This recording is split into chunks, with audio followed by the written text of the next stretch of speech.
कणेरीवाडी इथल्या PM श्री विद्या मंदिर शाळेमध्ये कृष्णराज महाडिक फाउंडेशनच्या माध्यमातून AI तंत्रज्ञान प्रशिक्षण कार्यशाळा घेण्यात आली। त्याचा 100हून अधिक विद्यार्थ्यांनी लाभ घेतला। विद्यार्थ्यांनी अत्यंत उत्सुकतेने रोबोटचं कार्य आणि तंत्रज्ञान याबद्दल माहिती घेतली। सध्याच्या काळामध्ये AI शिवाय पर्याय नाही आणि भविष्यात कृत्रिम बुद्धिमत्तेला सर्वच क्षेत्रात प्राधान्य असेल। त्यामुळे ही कार्यशाळा विद्यार्थ्यांसाठी उपयुक्त ठरेल।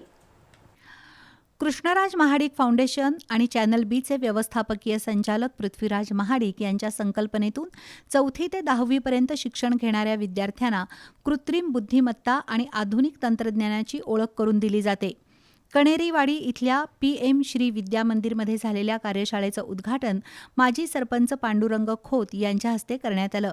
यावेळी बाजीराव खोत, बंडोपंत मोरे, शिंगू शेळके, मधुकर खोत, पांडुरंग कदम आणि मुख्याध्यापिका जयश्री पाटील उपस्थित होते। डोकॅलिटी रोबोटिक सेंटरचे अजिंक्य पाटील, शुभांगी पाटील, नीता पाटील, अंकिता कवठेकर आणि अजिंक्य रजपूत यांनी प्रात्यक्षिकाच्या माध्यमातून विद्यार्थ्यांना रोबोटिक्सची माहिती दिली।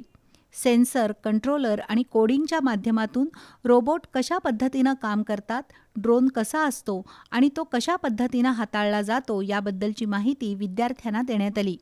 शिवाय 3D प्रिंटिंग, AIची उपयुक्तता याबद्दल विद्यार्थ्यांना माहिती देण्यात आली। यावेळी नवनवीन उपकरणं पाहायला आणि हाताळण्यास मिळाल्याचा आनंद विद्यार्थ्यांच्या चेहऱ्यावर दिसून येत होता। शाळेतील 100हून अधिक विद्यार्थ्यांनी या कार्यशाळेचा लाभ घेतला।